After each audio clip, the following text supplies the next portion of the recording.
আজকে আমি গিয়েছিলাম আমার দেওরদের সাথে দেখা করতে। আসসালামু আলাইকুম everyone, welcome to my mini blog. দিনটা ছিল রবিবার, ঠিক সকাল 10টার সময় আমরা বেরিয়ে পড়লাম আমার দেওরদের সাথে দেখা করতে। আমাদের রুম থেকে ওনাদের জায়গাটা অনেক দূরে, তাই যেতে যেতে প্রায় দুপুর হয়ে গেল।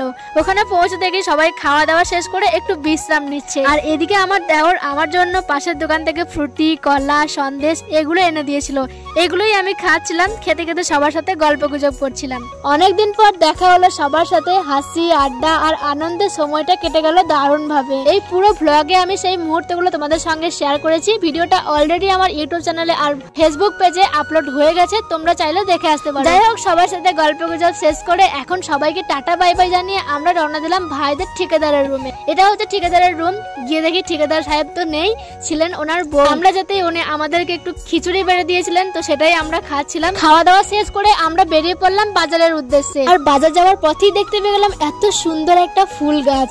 ফুল দেখলে তো আমি নিজেকে সামলাতেই পারি না, হোক সেটা বুনো ফুল বা অন্য কোনো ফুল। তাই এখানে আমরা কিছুক্ষণ দাঁড়িয়ে ফটো ভিডিও শুট করে নিলাম। তারপরে আমরা চলে গেছিলাম বাজারে, আর বাজারে গিয়ে আমরা সোজা চলে গেছিলাম অ্যাপোলো ফার্মেসিতে, কারণ এখানেই আমাদের কিছু জিনিসপত্র কেনার ছিল, যেমন দৈনন্দিন জীবনে যেগুলো আমাদের দরকার, এই ফেস ওয়াশ, শ্যাম্পু, এইসবই। যাই হোক, এইসবই কেনাকাটা করা ছিল। এখন সব কিছু কেনাকাটা কমপ্লিট, এখন আমরা সোজা যাবো বাড়ি। চলো আজকের মতো এই মিনি ব্লগটা এখানেই শেষ। কেমন লাগলো কমেন্টে জানিও। দেখা হচ্ছে আবার পরবর্তী ভিডিওতে। আল্লাহ হাফেজ।